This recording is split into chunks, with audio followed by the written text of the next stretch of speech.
말씀의 식탁. 하루 한 장 누가복음 묵상. 누가복음 제12장.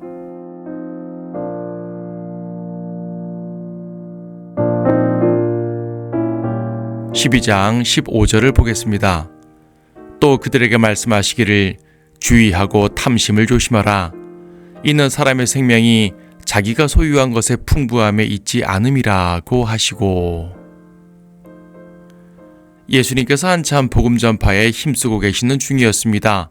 그날도 수많은 사람들이 모여들었고 예수님께서는 진리의 말씀을 전하셨습니다. 그런데 무리 가운데서 어떤 사람이 주님께 나와 말씀드립니다. 선생님, 내 형제에게 말씀하셔서 유산을 나와 함께 나누라 하소서. 아마도 그는 형제 간 유산 상속 문제로 다투고 있었나 봅니다. 주님이 중재해 주시면 문제가 해결될 거라고 생각한 모양입니다. 하지만 주님은 차갑게 거절하셨습니다. 이 사람아, 누가 나를 너희 위에 재판관이나 재산 나누는 사람으로 세웠느냐? 주님은 그 문제에 개입하지 않으시겠다고 분명히 선을 그어주셨습니다. 그런데 여기서 의문이 생깁니다. 주님은 물질적인 문제는 전혀 관여하지 않으시고 영적 문제만 관여하시는 분인가요? 그러면 우리는 영적인 문제만 기도하고 물질적인 문제는 기도하지 말아야 하나요? 생활의 필요나 직장, 사업, 재산 같은 문제는 기도해도 전혀 들어주시지 않는 것인가요? 민수기 27장에는 슬로프앗이라는 사람의 딸들이 유산 문제에 대해서 모세에게 판결을 요청한 일이 있었습니다. 슬로프앗에게는 아들이 없어서 유산을 상속할 수 없는 상황이 생겼는데 이때 딸들이 정당한 상속을 요청했고 하나님께서는 그들의 요청을 들어주셨습니다. 이처럼 민수기에서는 재산 상속 문제를 해결해 주셨습니다. 하나님께서는 영적인 문제뿐 아니라 생활의 사소한 모든 문제에 대해서도 성도의 필요를 공급해 주시고 들어주시는 분입니다.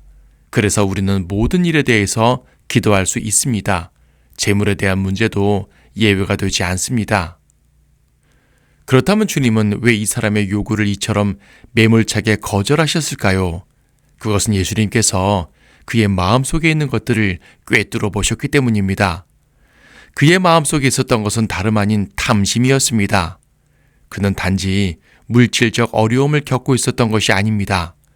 그의 마음의 의도는 조금이라도 더 많은 재산을 갖기 위해서 예수님을 이용하려는 것이었습니다.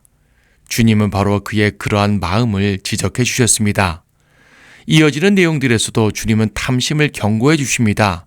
탐심이란 단순히 돈을 벌고 재산을 모으는 것이 아닙니다. 재물에 마음을 두고 재물을 신뢰하는 것이 탐심입니다.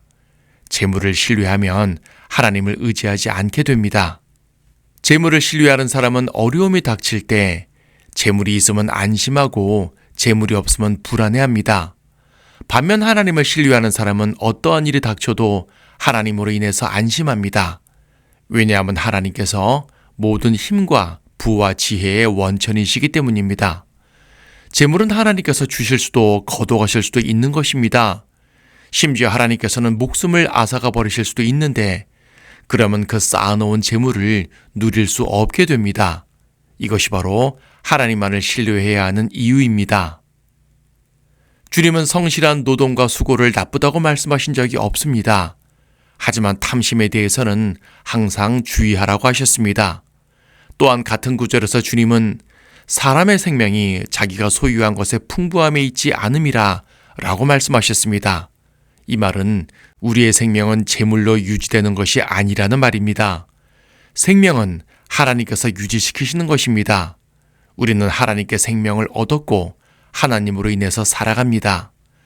생명은 예수 그리스도 안에 있습니다. 생명과 힘과 부와 지혜가 모두 주 예수 그리스도 안에 있습니다. 그러므로 그리스도를 소유한 것이 가장 풍성한 것이고 그리스도를 따르는 것이 가장 안전한 길이며 하나님의 말씀을 믿는 것이 가장 지혜로운 것이고 하나님의 나라와 그분의 의를 구하는 것이 가장 가치 있는 일입니다.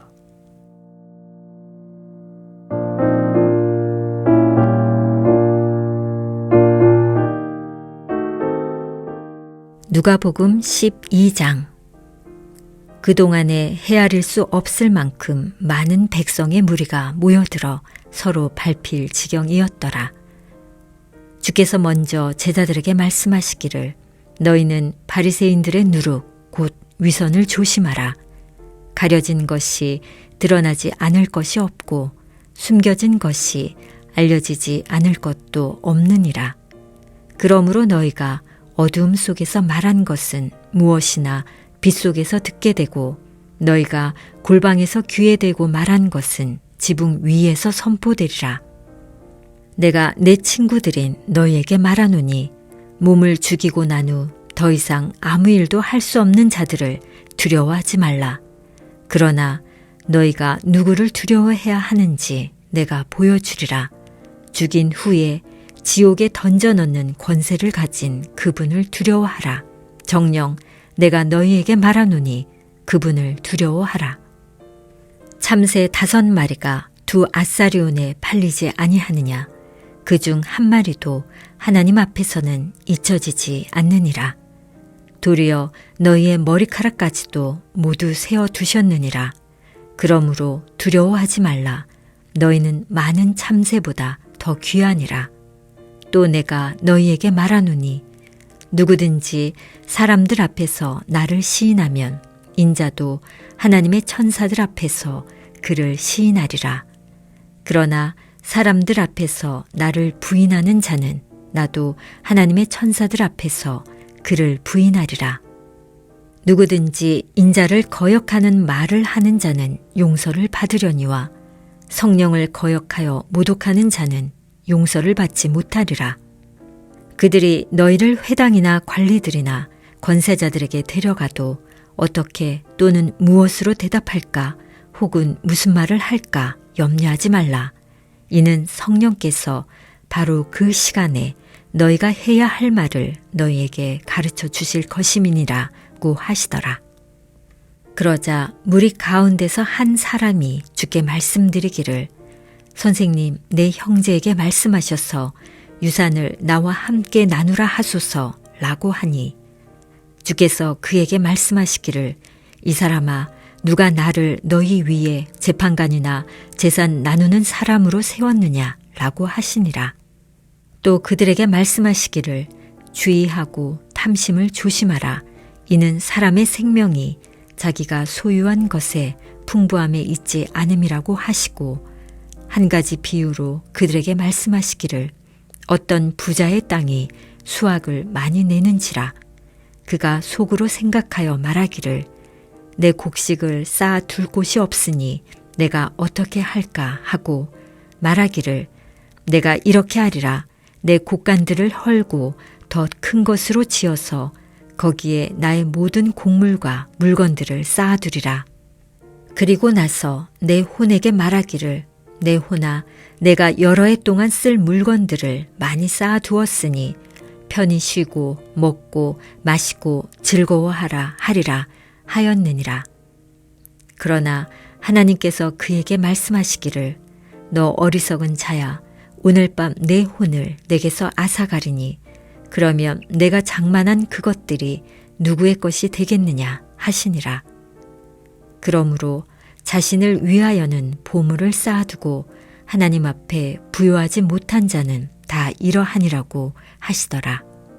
또 제자들에게 말씀하시기를 그러므로 내가 너희에게 말하노니 너희 목숨을 위하여 무엇을 먹을까 또 몸을 위하여 무엇을 입을까 염려하지 말라. 목숨이 음식보다 중요하며 또 몸이 의복보다 중요하니라. 까마귀들을 생각해 보라. 그들은 뿌리거나 거두지도 않으며 저장고나 곡간도 없지만 하나님께서는 그들을 먹이시느니라. 너희는 그 새들보다 얼마나 더 귀하냐. 너희 가운데 누가 염려함으로 자기 키를 한 큐빗이라도 더 늘릴 수 있겠느냐. 그러므로 너희는 아주 하찮은 그 일마저도 할 수 없으면서 어찌하여 그 나머지 것들을 염려하느냐. 백합화가 어떻게 자라는가를 생각해 보라.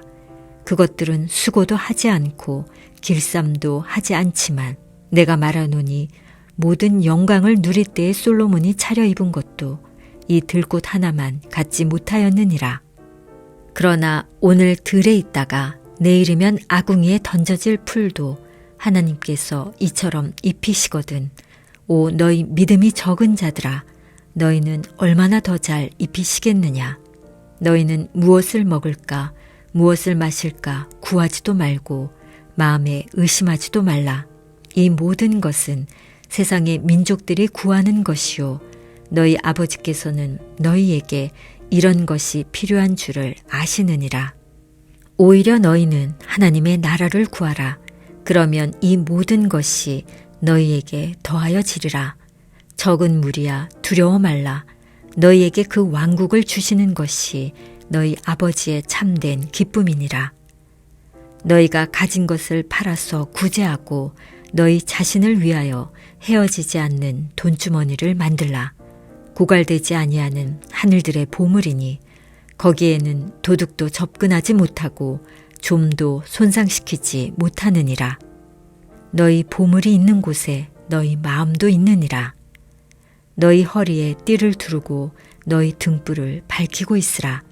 그러면 너희는 주인을 기다리는 사람들과 같으니 주인이 혼인잔치에서 돌아올 때 그가 와서 문을 두드리면 그들은 즉시 열어주리라. 그 주인이 돌아와서 깨어있는 종들을 보리니 그 종들은 복이 있도다. 진실로 내가 너희에게 말하노니 그 주인이 띠를 두르고 식사를 위해 그들을 앉힌 후 곁에 와서 그들에게 시중 들리라. 또 주인이 제2경이나 제3경에 올지라도 그렇게 하고 있는 종들을 보리니 그런 종들은 복이 있도다. 그러나 이것을 알라. 만일 그 집주인이 몇 시에 도둑이 올 것인 줄 알았다면 깨어있어 자기 집 뚫는 것을 허락하지 아니하였으리라. 그러므로 너희도 준비하고 있으라.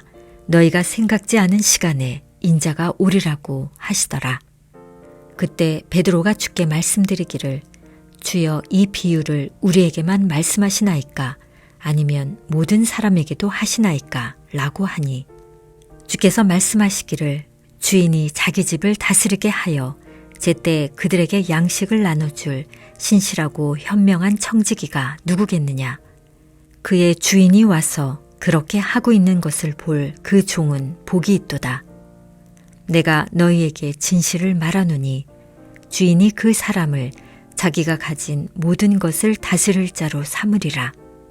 그러나 만일 그 종이 속으로 말하기를 내 주인이 오시는 것이 늦어지는도다 하고 남종들과 여종들을 때리기 시작하며 또 먹고 마시어 취하게 되면 그 종이 그를 찾지 아니하는 날 예기치 아니한 시간에 그 종의 주인이 오리니 그러면 그를 갈라내어서 그의 몫을 믿지 않는 자들과 함께 정해주리라.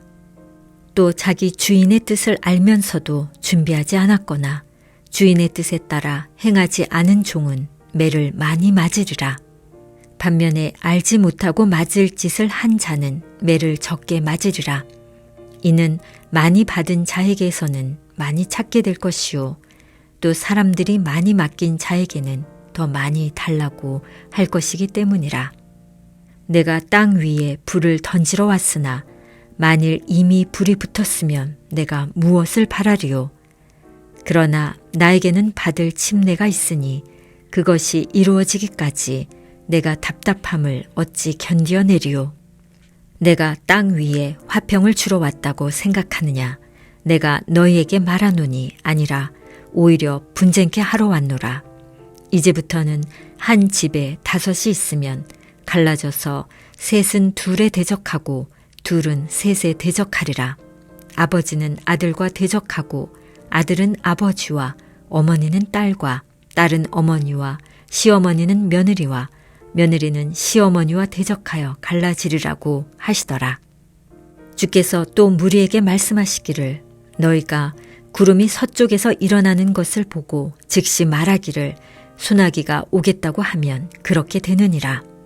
또 남풍이 부는 것을 보고 말하기를 더울 것이라고 하면 그렇게 되느니라.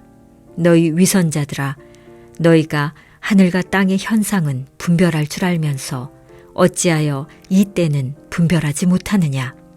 어찌하여 너희 자신마저도 옳은 것을 판단하지 못하느냐? 내가 너의 대적과 함께 행정관에게 가게 되면 길을 가는 동안에 너는 그에게서 풀려나도록 노력하라.